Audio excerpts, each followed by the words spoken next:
اگر در یک خانواده یک کودک دارای اوتیسم است، شما که قبلا هم صحبت کردیم گفتین که رابطه عاطفی برقرار کردن نمیتونه، احساس خود بیان کردن نمیتونه و حرف زدن نمیتونه.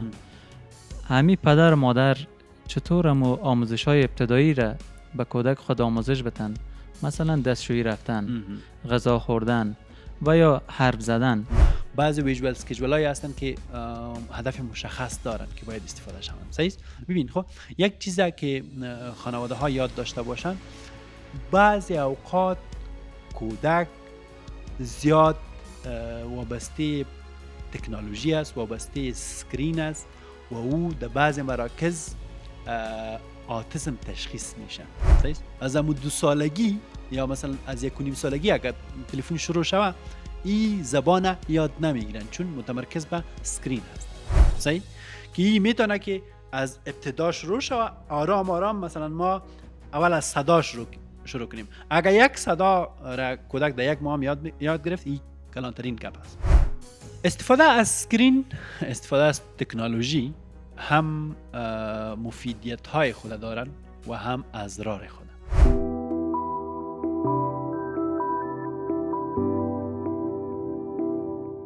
بسم الله الرحمن الرحیم. سلام دوستای عزیز، خوش آمدین به پادکست نبض زندگی. موضوعی که قرار است در این برنامه روش صحبت کنیم در مورد اوتیسم است و مهمان بسیار گرامی را با خود داریم، جناب دکتر صاحب عبدالجلیل امرخیل، کسی که ما تشکر میکنیم واقعا همکار هستند و دعوت ما را قبول کردن. در مورد موضوع اوتیسم در برنامه قبلی هم صحبت کرده بودیم، ای که اوتیسم چی است، چه علائم داره و چه عوامل باعث اوتیسم میشه و ما چطور با یک کودک که اوتیسم داره رفتار کنیم. سلام جناب دکتر صاحب، خوش آمدین. سلام به شما و بیننده های عزیز پادکست نبض زندگی. همچنان یک سلام خاص به همکاران تکنیکی که خیلی زحمت کشیدن و تشکر از شما که ما را دعوت کردین تا به جامعه در مورد اوتیسم بیشتر معلومات بدیم. تشکر دکتر صاحب. تا جایی که به ذهن ما است، در مورد مسئولیت‌های خانواده ها صحبت کردیم که باید چگونه با یک کودک که اوتیسم داره اینا رفتار کنن. میخوایم اول بپرسم که چی رفتارهای غلط در جامعه وجود داره، بخصوص در خانواده ها، که او اشتباه است در مواجه شدن با کودک که اوتیسم داره؟ در کل یک مورد غلط، مورد نادرستی که وجود داره او ترک کردن کودک است، بیرون راندن کودک است و قبول کردن تفاوت آنهاست. صحیح؟ ببین خب وقتی یک کودک با تفاوت‌های اوتیستیک در یک خانواده به دنیا می آید، شاید این یک نعمت باشه، اما خانواده ها متمرکز به آن چی است که جامعه میگن، متمرکز به آن چی است که عادی هستند، اما اینا شاید به چیزهای غیر عادی فکر کنن. صحیح؟ چیزهایی که مردم اصلا در اون مورد نمیفهمند. صحیح؟ پس خانواده ها باید رفتارشان پاک از ترد باشند. خانواده ها باید از تفاوت‌های فردی کودک خبر داشته باشند، اطلاع داشته باشند که مثلا کودک با یک تفاوت ذهنی، با یک تفاوت رشد مغزی را اونا دارن که باید از یک زاویه دیگر با اینا صحبت شوند، با اینا ارتباط برقرار شوند، با اینا رفتار شوند. بعضی رفتارهایی که در اوتیسم عادی است. صحیح؟ مثلا کارم میکنن ولی دستم شور میدن، وی عادی است. صحیح؟ مثلا نوشتم میکنن یک دفعه میخیزه. صحیح؟ چون یک حساسیت صداست یا حساسیت نور. صحیح؟ به نورم حساسیت زیاد دارن. صحیح؟ یا نور زیاد شده، یا از یک ناحیه دیگر نور دیدن، یا یک صدای باعث شده که از یک فعالیت به دیگر فعالیت بپره. صحیح است؟ معمولا وقتی هیجانی میشن، معمولا وقتی با یک چیز زیاد حساسیت دارن، فعالیت اعلام میتن، صحیح است؟ و میرن به یک چیز دیگری. پس باید قبول کنن که اینی مسئله را دارن، اما فعالیت باید اعلان نشن، صحیح است؟ باید متواتر و گام به گام پیش برن، صحیح است؟ یعنی کلی نباشن، صحیح؟ وقتی مثلا یک کودک عادی، درست، زبان یاد میگیرن، خب از کلمه شروع میکنن، اول آو ای و اینا را یاد میگیرن، ولی خودشان یاد میگیرن چون میشنون در جامعه. اما اینا وقت میشنون ای احساسی که دارن او مثل کودکای دیگر نیستن، صحیح؟ پردازشی که دارن ای مثل کودکای دیگر نیستن. شاید او را دفع کنن، صحیح؟ حرفای دیگران را دفع کنن یا احساس خطر کنن در مورد حرفای دیگران، صحیح؟ پس وقتی اینا متمرکز به کل میشن که این باید یک دفعی کل زبان یاد بگیره، یک دفعی مثل کودکای دیگه عادی زبان، جمله بندی، عبارت بندی کلا یاد بگیرن، اینا درست است. نه، اینا باید از یک زاویه دیگه، از یک ناحیه دیگه، از یک روش دیگه، از یک روش جزئی و با حوصله کار بگیرن و قدم به قدم پیش برن، صحیح؟ ببین روابط اجتماعیش خودش ویژوال اسکیجول دارن، صحیح، که باید رویش تمرکز شود. نان خوردن خودش ویژوال اسکیجول داره که باید از همون فلش کارت ها استفاده شود. دستشویی رفتن خودش ویژوال اسکیجول داره که او باید یعنی رویش تمرکز شود. لباس پوشیدن خودش ویژوال اسکیجول دارن که باید از او کار گرفته شود تا مهارت قدم به قدم یاد میگیره. اگر یک قدمشان در یک ماه هم یاد میگیره، یعنی حرف کلان است. پس باید از زمین ناحیه پیش برن. ما در 2026 یک پروژه داریم از ویژوال اسکیجولا که با کل مهارت های کودکان فلش کارت میسازیم که همان قسم قدم به قدم پیش برون، قدم به قدم یاد بگیرن و امون مهارت هایی که مربوط مهارت های خودیاری میشن او را در اول و بعدا مهارت هایی که یک کم به انرژی زیاد یا مثلا به کار زیاد یا مثلا به تمرکز زیاد نیاز دارن، اونا را آرام آرام پیدا کنن و پیش برون. دکتر صاحب، شما در مورد ویژوال اسکیجول چون یا فلش کارت ها صحبت کردین، اگر در یک خانواده یک کودک دارای اوتیسم است، شما که قبلا هم صحبت کردیم گفتین که رابطه عاطفی برقرار کردن نمیتونه، احساس خود بیان کردن نمیتونه و حرف زدن نمیتونه، همین پدر و مادر چطور آموزش های ابتدایی را به کودک خود آموزش بتن؟ مثلا دستشویی رفتن، غذا خوردن و یا حرف زدن، چون او کودک که اوتیسم داره خود طبعا بیان کردن نمیتونه که میخوای دستشویی بره یا گشنه شده میخوای غذا بخوره. همو آموزش های ابتدایی را که در یک خانواده قابل دسترس است و اونا میتونن از او استفاده کنن چی است؟ ما یک برنامه عملی را به شما نشان میتونم. صحیح؟ فعلا در تلفن ما است که ما روی همون پروژه کار میکنیم و او باعث میشن که قدم به قدم اینا یاد بگیرن که چی را انجام بدن. مثلا ما ویژوال اسکیجول با دستشویی رفتن به شما نشان میتونم. خب مثلا اینه، خب کامرا میتونن که ایره زوم کنن. وقتی نیاز پیدا میکنن به دستشویی رفتن، صحیح؟ اینه تصویر، نیاز به دستشویی، درست؟ ایره کار میکنن، بار بار تکرار میکنن تا در مغزشان ثبت شون. صحیح؟ بله. وقتی نیاز پیدا کرد به دستشویی، بعدن چی کنن؟ اینه، صحیح؟ حرکت کنن به طرف دستشویی. صحیح؟ بله. آرام آرام وقتی ایره یاد گرفت، باز کنن دروازه دستشویی را. صحیح؟ چه قسم باز کنن؟ یکی چه قسم باز کنن، یکی آرام آرام پیشرفت میکنن. بعدن دمپایی چی را بپوشن؟ دستشویی را. صحیح؟ بعدن بشینن روی کمد. صحیح؟ بعدن مثلا بعد از او که دستشویی تمام شد، کاغذ تشناب بگیرن تا خود پاک کنن. بعد از او دستهای خود با دستشوینده بشوین. صحیح؟ بعد از او اونا را خشک کنن، درست؟ و بعد از او براین و دروازه را بسته کنن. یعنی با اینی جزئیات باید به کودک یاد داده شود که چه قسم از یک مهارت خودیاری استفاده کنن و او را یاد بگیرن. صحیح؟ در این حوصله بسیار نیاز است. ما شاید وقتی سر اینی مورد کار کنیم به 2 تا 3 ماه ضرورت داشته باشیم تا کودک آرام آرام در مغزش ثبت شود امو تصویر. صحیح؟ که وقتی مثلا به دستشویی نیاز پیدا میکنن کجا برن، چی قسم، چی کنن، بعد از که دستشویی خلاص شدن بعد از چی کنن، صحیح؟ و چه قسم براین، صحیح؟ یعنی با جزئیات است و اینجا و این مهارت ها به حوصله بیشتر نیاز دارن. اما این موارد باید اول از طرف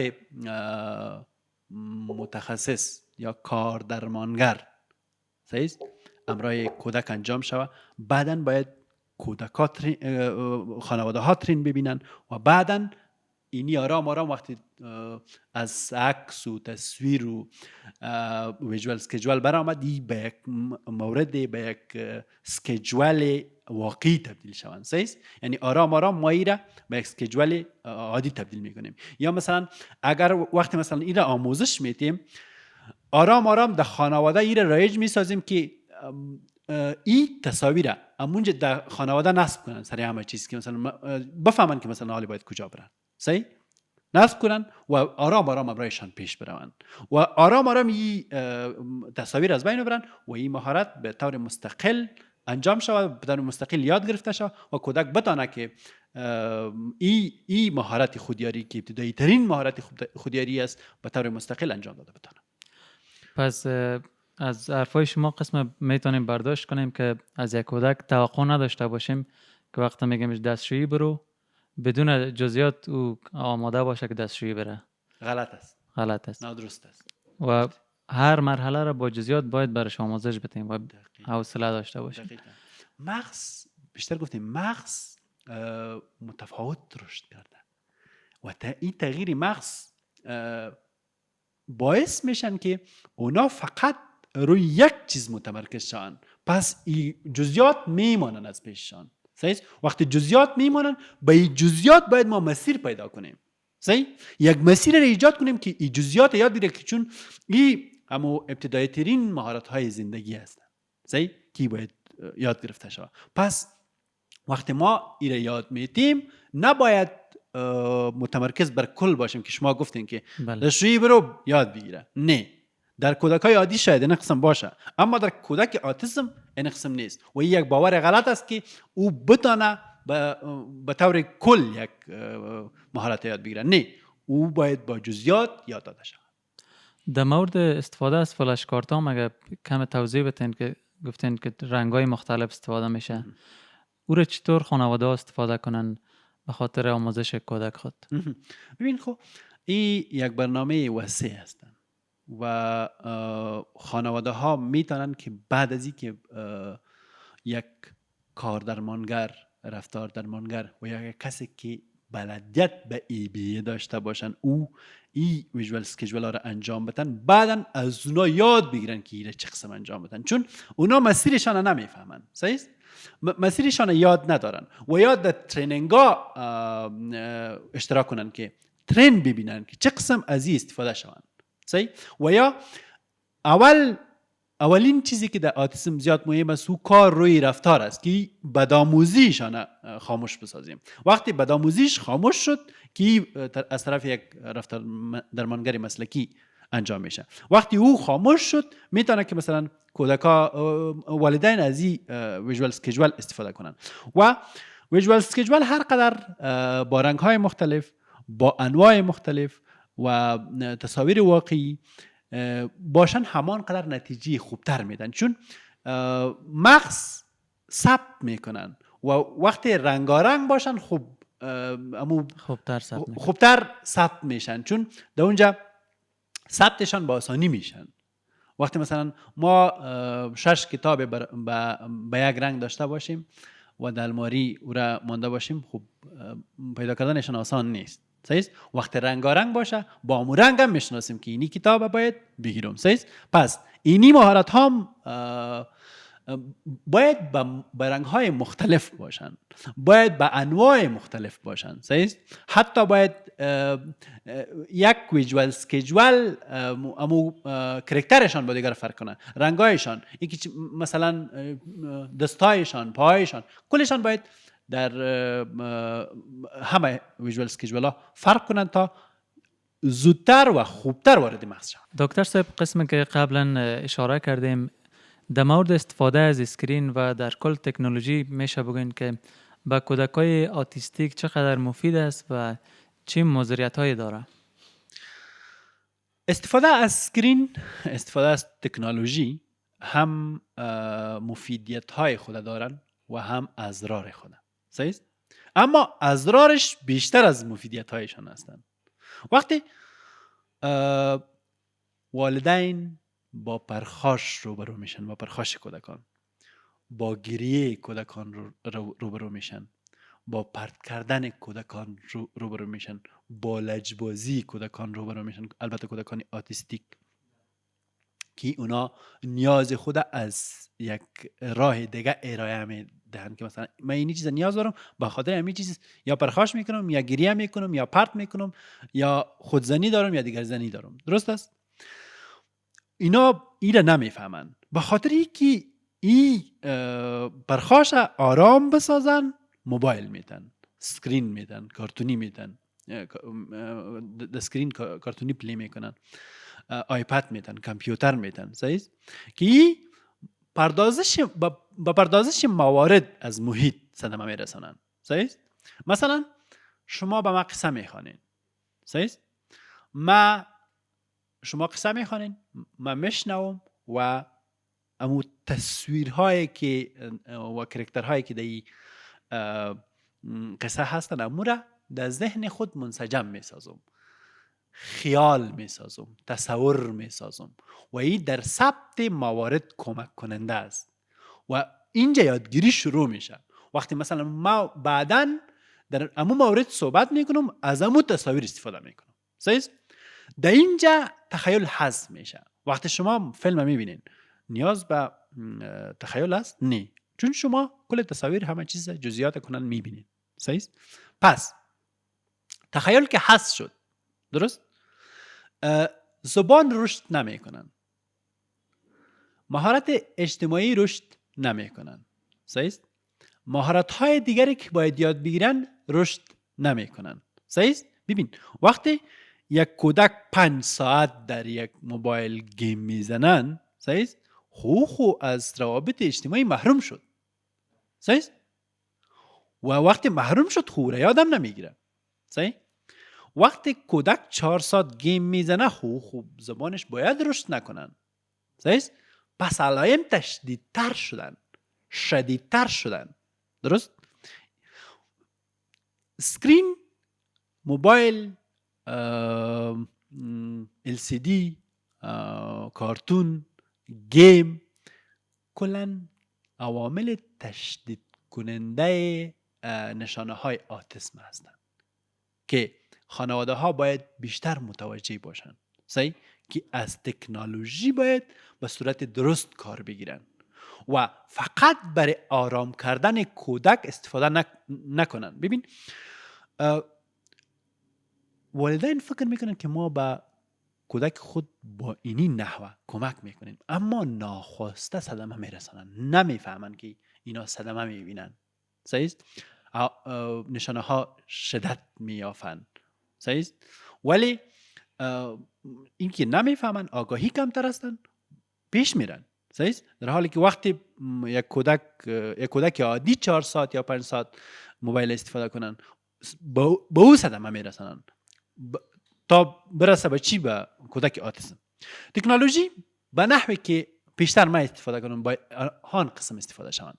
کنترلشان باید در دست والدین باشه، نه در دست کودک. چون اگر در دست کودک باشن وابسته سکرین میشن و وقتی یک نیاز داره، یک مسئله را میخواه یا مثلا نارام شدن، فقط همون چیزی که مورد هدفشان است همون رو میخواین. مثلا موبایل، اگر موبایل نتی چیغ میزنه، درست؟ وابسته میشن. این وابستگی به صورت عادی هم داریم در کودکان عادی و در کودکان آتیستیک شدیدتر است، زیادتر است. چون بیشتر ما صحبت کردیم که اونا انرژی خود به یک مورد خاص متمرکز میسازن. وقتی روی وابستگی متمرکز ساخت، خب دمو پیش میرن. وقتی این روتین تغییر میکنن، قیامت برپا میشه.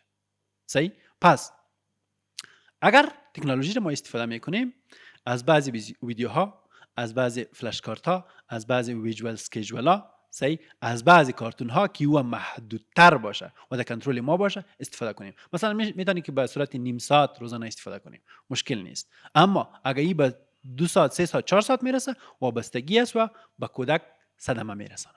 بعضی کارتونایی هستن که هدف مشخص دارن، صحیح است، که باید چی کنن. بعضی ویژوال اسکیجولایی هستن که هدف مشخص دارن که باید استفاده شون، صحیح است. ببین خب یک چیزی که خانواده ها یاد داشته باشن، بعضی اوقات کودک زیاد وابسته تکنولوژی است، وابسته اسکرین است و او در بعضی مراکز آتیسم تشخیص میشه. صحیح؟ با چی خاطر؟ ببین خب وقتی زیاد را امرای اسکرین تیر کرده، امرای اسکرین است، وابسته است، حرف یاد نگرفته. صحیح؟ از همون 2 سالگی یا مثلا از 1.5 سالگی اگر تلفن شروع شود، این زبان یاد نمیگیرن چون متمرکز به اسکرین هستند. روابط اجتماعیشان مختل میشه. صحیح؟ ای در روانشناسی نوین الکترونیک بی بی نامیده میشن. صحیح؟ ای آتیسم نیست، الکترونیک بی بی است. ولی ای که مثلا روابطشان مختل شده، زبانشان مختل شده، اما رفتارهای تکراری ندارن. صحیح؟ اینا در بعضی مراکز تشخیص میشه که این آتیسم است. نه، آتیسم نیست. درست نیست که به آتیسم بگیم. این فقط سکرین باعث شده که تخیل به وجود نبیاید، زبان یاد گرفته نشه و اجتماعی نشه. چون هر قدر اسکرین استفاده شود، او باید منزوی باشه. صحیح؟ دور از اجتماع باشه. پس مهارت‌های ارتباطی و مهارت‌های اجتماعی را یاد نمیگیرن. وقتی یاد نگرفت، زبان پیشرفت نمیکنه و نمیتونه که مثلا در یک مجلس خاص بشینن. باید در یک گوشه با تلفن باشن و پیش برن. نظام آموزشی که فعلا در مکاتب و کودکستان ها و مراکز روان است، اصلا نیاز یک کودک آتیسم برآورده ساخته نمیتونن.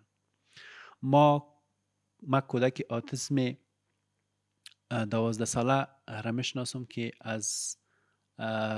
که مکتب او را قبول نکردن. صحیح؟ از مکتب طرد شدن. یعنی مکاتب مدیرایشان قبول نمیکنن که اینی در صنف باشن، چون باعث این میشه که خنده ها و ریشخنده های دیگر را برپا بسازن، یا مثلا در ناحیه‌ای که اونا میخواین پیشرفت کنن پیشرفت نکنن و بارها به والدین مثلا چی روان میکنن؟ نامه روان میکنن که اینی کودک پیشرفت ندارن. درست؟ در حالی که ای باید در یک ناحیه خاص پیشرفت کنن، در یک بخش خاص پیشرفت کنن. صحیح؟ که این مراکز آموزشی افغانستان جواب دهنده به این نیست. صحیح؟ نه کودکستان، نه مرکز آموزشی و نه هم مکتب. صحیح؟ کلن یعنی نیاز کودک برآورده ساخته نمیتونن، چون اونجا تمرکز سر کل است. صحیح؟ اما اگر امرای کودک عادی آتیسم کار میکنیم، اینجا تمرکز روی جزئیات است. صحیح؟ و وقتی یک کودک مثلا 9 ساله نتونه که مثلا تشناب خود بکنن، دستشویی خود بکنن، خب او چطور در یک مکتب عادی جذب شوند؟ صحیح؟ با مراکز خاص نیاز دارن. صحیح؟ با روش‌های خاص. صحیح؟ و طرز رفتار خاص، استاف خاص. صحیح؟ معلمان خاص، مربیان خاص. صحیح؟ روانشناسان خاص. صحیح؟ یعنی روانشناسان عمومی هم نمیتونن که اینجا پیشرفت کنن. روانشناس خاص باشد که در موارد استثنایی دیپلم گرفته باشن. صحیح؟ این میتونن که جوابگو بر نیازهای کودکان آتیسم باشن.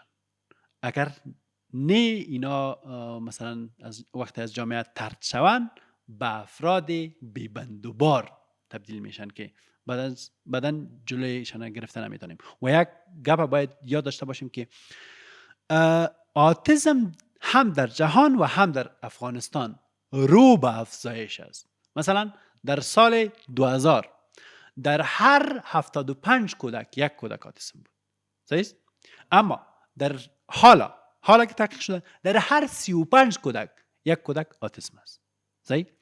و وقتی ما مثلا در مرکز خود میبینیم که زیاد میاین، ولی به خاطر هزینه زیادی که دارن این کودک ها، چون به هر کودک باید یک مربی خاص گرفته شون، یک روانشناس خاص گرفته شون، این که هزینه بیشتر دارن، اونا پس میروند و این باعث ازی میشه که این بیبندوباری ها بیشتر شون. صحیح؟ حتی جرم بیشتر شون. صحیح؟ چون اگر بیشتر گفتیم که سر یک موضوع خاص متمرکز شون، یک چیز وارد مغزشان شون، فقط امور عملی میشن و این اگر گروه های هراس افغان یا گروه های دیگه از استفاده کنن، این باعث ازی میشه که مشکلات بیشتر شود و سطح جرم در جامعه پیشرفت بیشتر شود. ببینید ما کودکای داریم که مثلا 7 9 تا 12 ساله هستن، هم مکتب میرن ولی سمبولیک. صحیح؟ اما درسایی که باید یاد بگیرن، کتابایی که باید یاد بگیرن، او را ما به یک نحو خاصی در مرکز کار میکنیم. اونجا پیشرفتشان بیشتر شده. صحیح؟ یعنی معلمایشان مکتبشان فیدبک خوب دادن. صحیح؟ در حالی که او سمبولیک است، فقط برای سند است. صحیح؟ اما فیدبک خوب دادن که اینا خوب شدن، حالا مشکل ندارن، مسئله ندارن. اگر از زاویه خاصی با اینا پیش بریم، درس‌ها هم یاد میگیرن، ولی با یک روش خاص، با یک روش متفاوت تر از افراد عادی. دقیقاً در افغانستان ما بزرگترین چیزی که با او روبرو هستیم کمبود متخصص است. متاسفانه که نیست. و اگر فرد هم در این بخش کار میکنن، او حوصله ندارن یا دوام نمیارن، چون کار با این کودکان چالش برانگیز است. و مثلا اگر ما یک مربی را ترین میتیم، یک روانشناس را ترین میتیم، او زودتر وظیفه خود اعلام میتن، چون حوصله ندارن که بیشتر امرایشان پیش برن. ولی بعضی هایشان که مثلا ترین دادیم خوب است و امرای ما کار میکنن، پیش میرن و با این کودکا خوبتر هستن. کمبود متخصص در افغانستان یعنی یک فاجعه است، نیست اصلا. صحیح؟ یعنی با نیست حساب است. اگر هستم خیلی محدود. درست؟ پس اینی یک مورد است، یک مسئله است که کمبود متخصص زیاد است و ما متخصص نداریم برای کاردرمانی، رفتار درمانی یا برای پلی کردن ABA. خود نیورولوژیست ها و سایکاتریست ها میگن که دوا 10% رول دارن، 10 تا 15%. و دقیقاً دوای خاص خود دارد تا رفتارهای که مثلا بیشتر آسیب پذیر هستن، آسیب دهنده هستن، اونا را کاهش بدن. صحیح؟ آرام کنن. ولی در کل آرام بخش هستن. دوا آرام بخش هستن. خود نیورولوژیست میگن که مثلا ما 10% میتونم که امرای اینا کمک کنم از طریق دوا. باقی 85 تا 90% کار روانشناس است، کار مربی آتیسم است. صحیح؟ در کل روش جهانی به نام ABA وجود دارد که کل درمانا را در بر میگیرن. مثلا کار درمانی، رفتار درمانی، حساسیت درمانی، گفتار درمانی، بازی درمانی، کلا در یک چوکات به وجود آمده. این ABA تشخیصی است. صحیح؟ اما ABCش با روش چی دارن؟ با روش ارتباط دارن. این کل روش ها در یک چوکات به وجود آمده و پیشرفت داده میشن. ببین خب وقتی ما کودک به مکتب یا مثلا کودک مهارتشان پیدا میکنیم که در چی خوب مهارت دارن، از کاردرمانی باید استفاده کنیم. وقتی ما مثلا میخوایم که رفتارهای نادرست، لجبازی، صحیح است، و بدآموزی کودک کاهش بدیم، از رفتار درمانی استفاده میکنیم. صحیح است. وقتی ما میخوایم که حساسیت کودک و حس هایی که اونا در اینا مشکل دارن، مثلا احساس درد نمیکنن، درشت نمیفهمن، لشم نمیفهمن، صحیح، یا مثلا حساسیت شدید به نور دارن، حساسیت شدید به صدا دارن، وقتی ما میخوایم این کاهش بدیم یا مثلا حسشان بلند ببریم، از حساسیت درمانی استفاده میکنیم که این روش کلیدی هستن، چون ترس از بین میبرن و اونا از ترس با یک مورد روبرو نمیشن، با اجتماع روبرو نمیشن. صحیح است؟ پس وقتی حساسیت میخوایم از بین ببریم، از حساسیت درمانی استفاده میکنیم که ما داریم. وقتی میخوایم که زبان و روابط اجتماعیش باید پیشرفت کنه، از گفتار درمانی یا سپیچ تراپی استفاده میکنیم. صحیح؟ که این میتونه که از ابتدا شروع شود، آرام آرام مثلا ما اول از صدا شروع کنیم. اگر یک صدا را کودک در یک ماه یاد گرفت، این کلانترین گپ است. از صدا شروع میکنیم، آرام آرام به کلمات یک هجایی میایم. صحیح؟ آرام آرام به کلمه میایم، به کلمه دو هجایی. آرام آرام به عبارت، اما قسم جمله بندی و بالاترینشان، پاراگراف دیگه چیزا. اگر ما بخوایم که بازی های کودکانه یا مثلا بعضی مهارت ها را از طریق بازی به کودک یاد بدیم، ما از بازی درمانی استفاده میکنیم که در این بعضی یعنی از بازی های هدفمند استفاده میکنیم تا بعضی مهارت ها را کودک از طریق بازی یاد بگیرن. اینی درمان ها کمک کننده است که کودک از یک فرد غیر عادی، از یک فرد با تفاوت های زیاد با کودکان دیگه، تبدیل شود به یک فرد متوسط و قابل ادغام در جامعه. صحیح؟ و اگر یک کودک اوتیستیک داریم و از این روش ها استفاده میکنیم، خانواده ها در اینجا رول مهم دارن. یعنی ما از نظر مسلکی را استفاده میکنیم، اما این باید خانواده ها باید این را در محیط واقعی استفاده کنن، در محیط واقعی پلی کنن. این باعث از این میشه که روش ما در یک جای واقعی قابل تطبیق شوند و آرام آرام کودکان مستقلاً امو مهارت یاد بگیرن و پیش برن. دکتر صاحب، تمام صحبت‌هایی را که گفته آمدیم بازم ختم میشه به جامعه. یک کودکی که اوتیسم داره او بازم به جامعه روبرو است. میشه بگوین که از کجا شروع کنیم امو گام‌هایی را که باید جامعه آماده پذیرش یک کودک اوتیستیک باشه؟ ببین، خب تغییر دادن جامعه یک کار سختی است، اما اگر ما بگویم که هر کس باید از خود شروع کنن، این مبالغه نخواهد بود.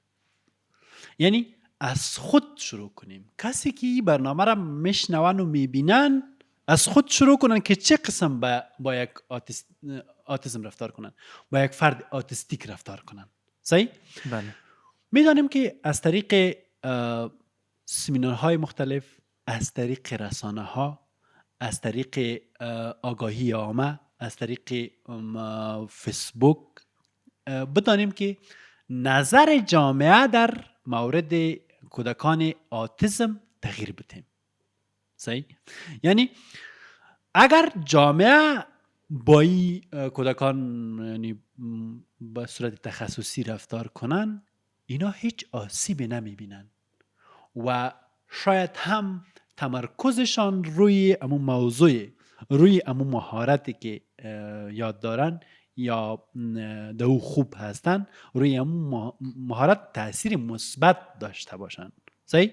ولی اگر در محیط کار میرن طرد میشن، اگر در خانواده طرد میشن، اگر در بیرون در دکان، در رستوران، در جای دیگه طرد میشن یا حرفای میشنون که نباید بشنون، این باعث از این میشه که این متمرکز به همون چیزایی شون که نمیخواهن. صحیح؟ نمیخواهن بشنون. صحیح؟ و تمرکزشان روی از موضوع خاص، از مهارت خاص تغییر میکنن به یک چیز غیر تخصصی، به یک چیز نادرست، به یک چیزی که هیچ فایده ندارن. پس رول جامعه از فرد شروع میشه، بعدن خانواده، بعدن جامعه. صحیح؟ هر فرد باید خود تغییر بدن. آرام آرام وقتی فرد خود تغییر داد، خانواده را تغییر بدن. خانواده تغییر کرد، آرام آرام در کل جامعه تغییر میکنن. بسیار تشکر دکتر صاحب. من فکر میکنم که مسئولیت بزرگ داره جامعه در قبال کودکایی که آتیسم داره و شما تمام حرفای را فکر میکنم اما جانبه بیان کردین. اگر بازم از شما بپرسیم که پیام اخیرتان چی است به مردم، به خانواده ها، که چی کار کنن؟ یک پیام اگر داشته باشین به اونا. ببینین هر قدر زودتر اقدام شود نتیجه خوبتر خواهد بود. پیام ما به خانواده ای است که